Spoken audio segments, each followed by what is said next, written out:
In this video, I'm going to show how to change the spark plugs in a 4-liter Chrysler Town Country.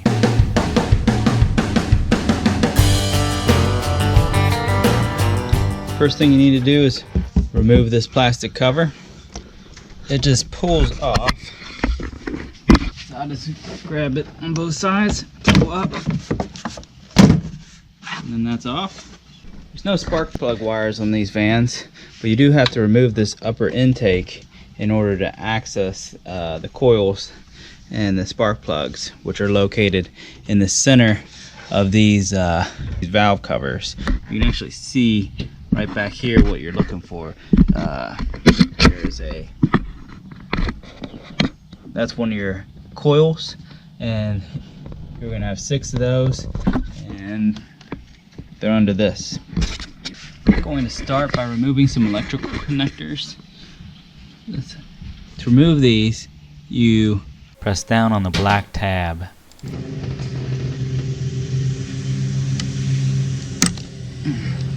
Also one right down here you want to do, and one up here. The back of this rubber intake hose is kind of harder to get off, so I'm going to just remove the front side of it. And I'm also going to pop this rubber hose off as well. I don't think that's in the way of the intake coming off, but it's in my way right here. So this connector, pull back, push in, and it's off.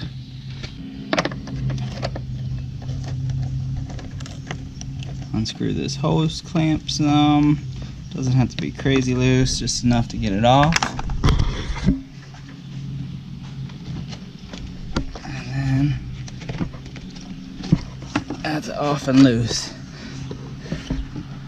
Okay, there's a brake booster hose back here. We're going to want to pull off. This is a hose removal tool, which I like real well. It allows me to just kind of poke up under things and pull them back. Okay, got that pulled off. Now there's another one that needs to come off right here. Let's see if we can get this one off. I'm gonna go to pull that one off one hand. There we go. Okay, this looks like it's the EGR tube.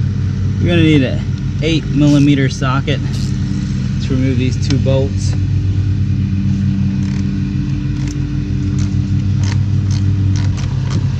Hoping that I can get by with reusing the gaskets. That's gonna be under this, because I didn't buy any. That back. Okay, that should be disconnected enough for our purposes. One more hose I'm going to remove just for good measure. That one right there. Also just going to, since this is easy on mine to do because I've had them off before, I'm just popping these out, and that'll give me better access to these nuts down here.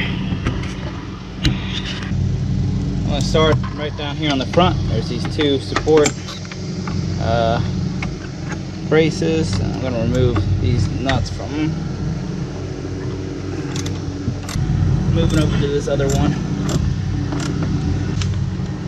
Now this power steering pump bracket should slide off. Support, I should say, for the hose here. Alright, once that's off, looks like we need to then remove the intake from the bracket. I believe I'm going to need a deep well socket for this. This is a deep well 13.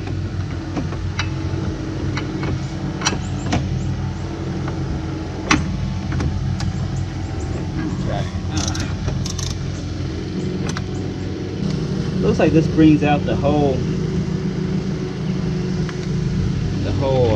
stud. You can see it there. Do the same thing over on this other side. Now removing the upper intake manifold bolts. I have one here, here, here, and also one here and one here. Also this one back here. These are 10 millimeter. You'll need a extension. Remove each of these. They just pull up, but not all the way out. A couple things.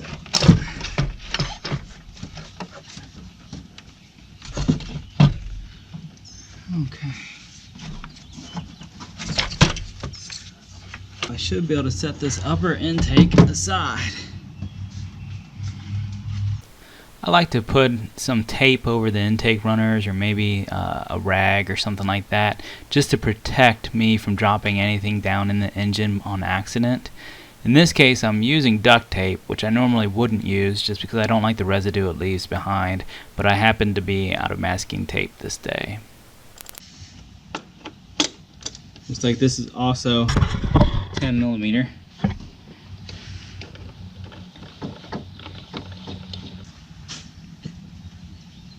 Let's pull it up. Gonna leave it plugged in because I can. And then you'll see right down inside there is the spark plug. So I'm just gonna do one of these on camera, but know that you'll have to do all 6. Got a 5/8 spark plug socket. It has a little rubber in it to help you pull the spark plug out once it's all the way unscrewed. And I've just got that on an extension. I'm gonna put it in. This is where you definitely want to have a cooler engine because it's super hot down in there, and you have aluminum heads on these motors, and aluminum can you can mess up the threads really easy on, and so you want that metal to not, that aluminum not to be as soft and brittle. So make sure your engine's cooled before you start taking out the spark plugs. So I've got this one out. Looks like it was a platinum plug. Looks pretty darn wore out. See if you can see that. Yeah. Replacing that one with another platinum plug. You do not want to gap any platinum plugs, so you don't have to worry about that. If you did, you might get rid of that platinum coating that's on there. I have a little bit of dielectric tune-up grease, and I'm just gonna put some on the end of this so we get a nice good connection once we put that boot back on. And then just going to insert it so I don't get rid of that grease right up inside here. I don't put it all the way in this.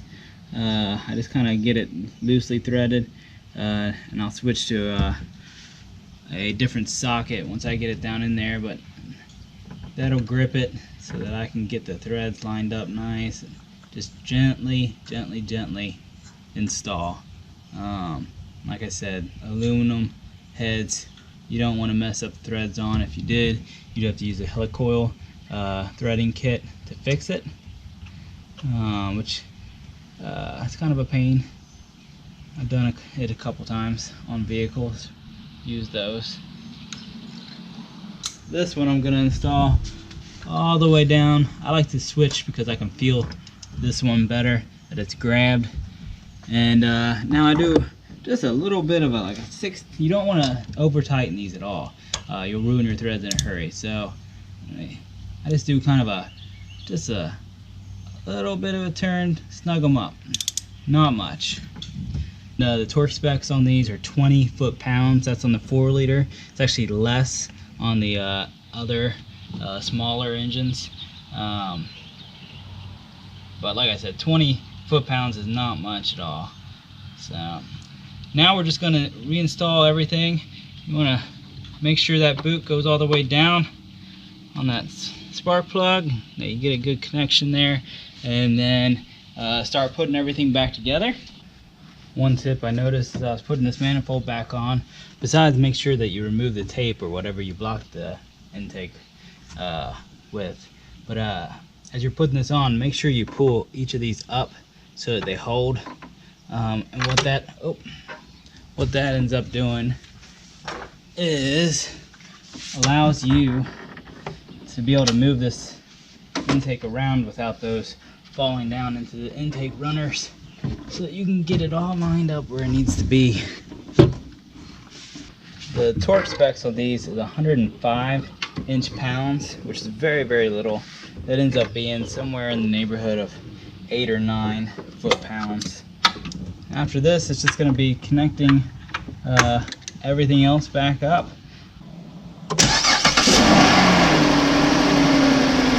Everything's nice and smooth, there's no shaking or anything like that, so that tells me that we don't have any misfires, and our spark plug change was good. I love helping people make their own automotive repairs, so please, if this video helped you, help my little family by clicking that subscribe button. We just bought 90 acres that we plan to turn into our dream farm, and we plan to not only post the how-tos that we learn along the way, but also the adventure of raising 4 kids on a dirt road. I appreciate you.